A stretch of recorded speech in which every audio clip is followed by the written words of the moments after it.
Hey Matt, Jeff here with Custom Crawlerz, and here we're going to be going through features of your D11 dozer. So your dozer has the metal tracks, the aluminum drive wheels, you've got the rear ripper control, you've got the two rotating beacons up on the roof. Your build has got full LED light set installed. So you've got 4 red LEDs in the back of the unit, 2 orange or amber LEDs on the side of the unit, 2 white LEDs on either side of the cab, and 2 white LEDs. Now your power switches for your unit are inside of here. Your battery is also tucked up inside of here. So you could take your battery all the way out on it and set it to the side. So you've got a 5,000 milliamp, 7.4 volt, 2-cell LiPo in your unit currently.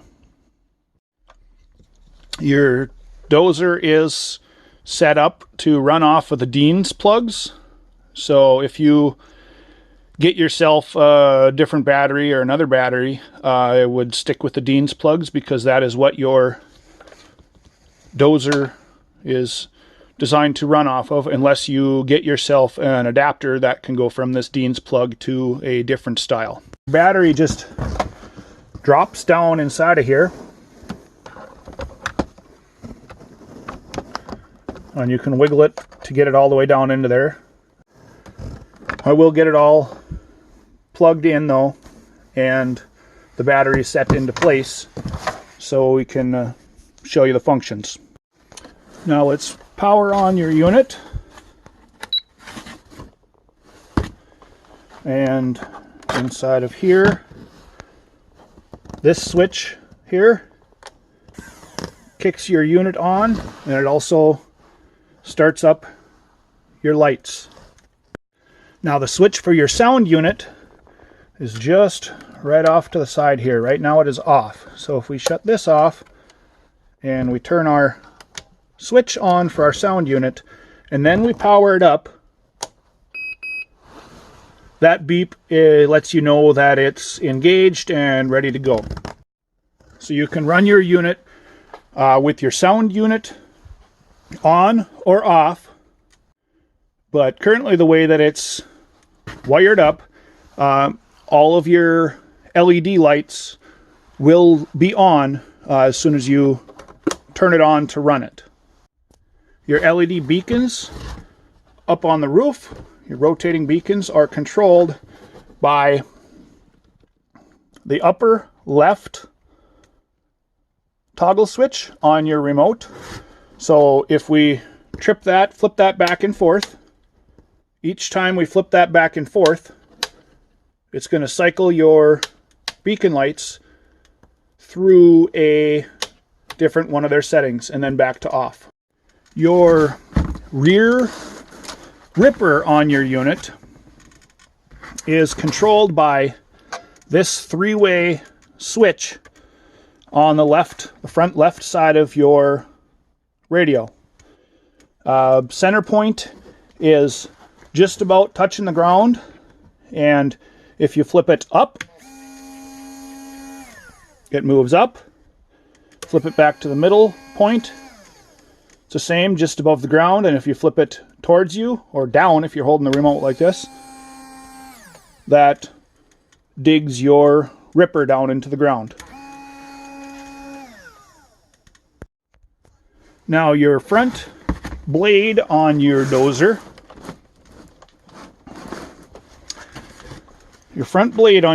is controlled by your left stick, which is normally the throttle,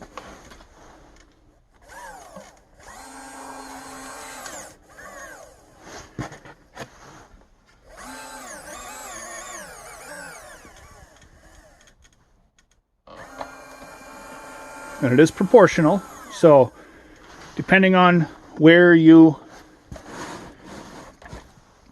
set it on your radio, it'll move to that point and stay there.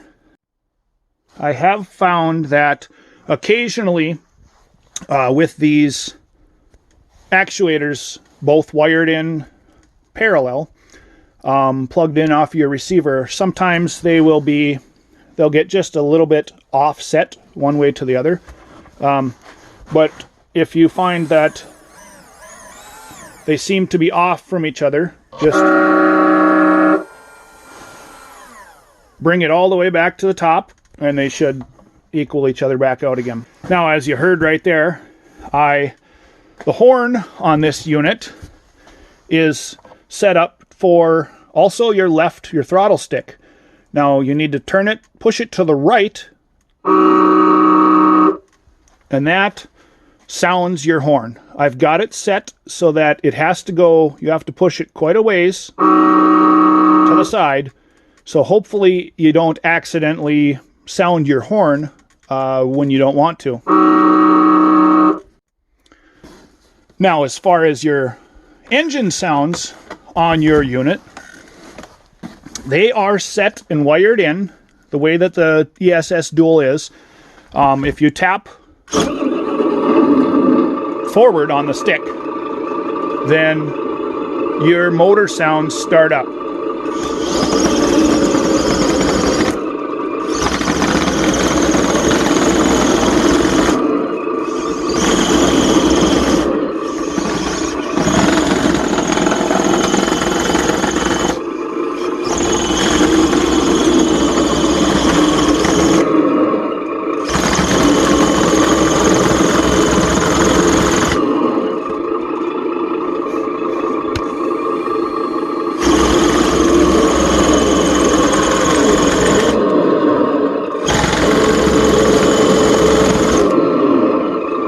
And after a few seconds of not touching anything on the stick, your motor will shut back off. Now, your front blade can tip forward and backward. Right now, I've got it locked into place. So if we pop these, there's two M3 screws. If we pop those out of there and tip your blade, you can drop the pins back in or the bolts back in and change the angle of your front blade. Now, I didn't put nuts onto the bottom side of them. I don't think it's needed, but if you find that, it seems to be, if you think they're falling out or something while you're using it, you can put a little nut on the bottom side. I really don't think that's going to be an issue. I have never heard of any of these units having those pins come out while you're using it. So if we take and flip your rear ripper and your blade all the way down, it will lift your unit a decent amount up and off the ground.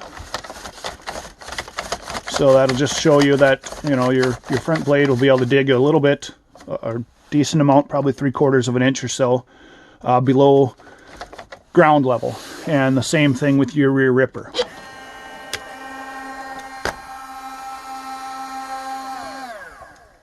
I wouldn't leave it suspending itself.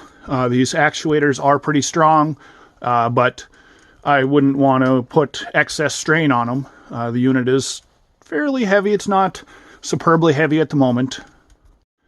And there is plenty of room inside of it for if you would like to add more weight to it or whatnot. Now, when it comes time to charge your unit, I guess it's up to you if you want to remove the entire battery. That'd probably be the safest thing to do, is to take the entire battery back up and out of it. Not as easy to do one-handed here. So here's the charger that you got for it. It's an Ultra Power UP60 AC. So it runs off of AC power. So let's get our charger plugged in here. So right when it powers up, you see right now it shows balance on the screen. We'll flip it to charge. Set it 5 amps. Now with a 5,000 milliamp battery, I would say the maximum that you would want to charge this at would be 5 amps. So we've got our battery plugged in. It's set on charge. Sorry, the light is kind of... And it's 2S, as indicated down in this corner. So if we push and hold down the enter button, which is a start. Now, checks the battery. Now it says to confirm, you hit enter. We'll hit enter. And it begins charging. So this charger should start out at its full amperage, and as it gets closer to being charged, it should slowly drop the amperage down until it's charged. This charger does have a balance charge connector on it, and as does your battery. I personally am not as... I haven't used the balance feature on this charger yet, so you'll have to read through your manual to see how all that works. When your battery is done, I know we're not done yet, but when your battery is done, just unplug it. Okay, since I unplugged it while we were in the middle of charging, it popped up with an error.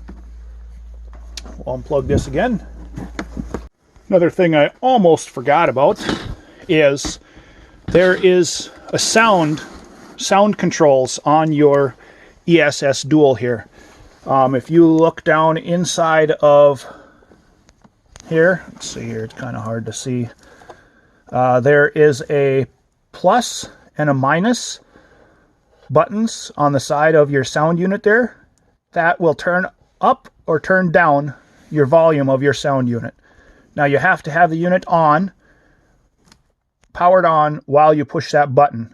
But I think it's set pretty loud the way it is right now. I guess it's up to you if you once you get it, if you want to turn the volume up, turn the volume down, whatnot. But that's where that is located at. Let's see if I can get it better. Okay, now you can see the plus and the minus down inside of there for your volume on your sound unit. Now I did stick on to here custom Crawlerz sticker on the side of the engine bay. I've also got a small one in the corner of the window. I've got a small one vinyl stuck on to the ripper, and then one of my 2x3 stickers up underneath your tracks there. Well, that was the walkthrough, functions and such on your D11 dozer. When you get your unit, I would appreciate some pictures and possibly videos, stuff like that, using your unit, because I like to have customer pictures, customer videos sent to me, real world operations that I can throw up on the website. Hey Matt, it's Jeff. I didn't get a picture of it, but you see those nubs on the inside of the track? You want to trim out where they slide along those stock fake bearings. And that's about it. So if you got any questions on this build or any of our other products, get a hold of us at products@customcrawlerz.com.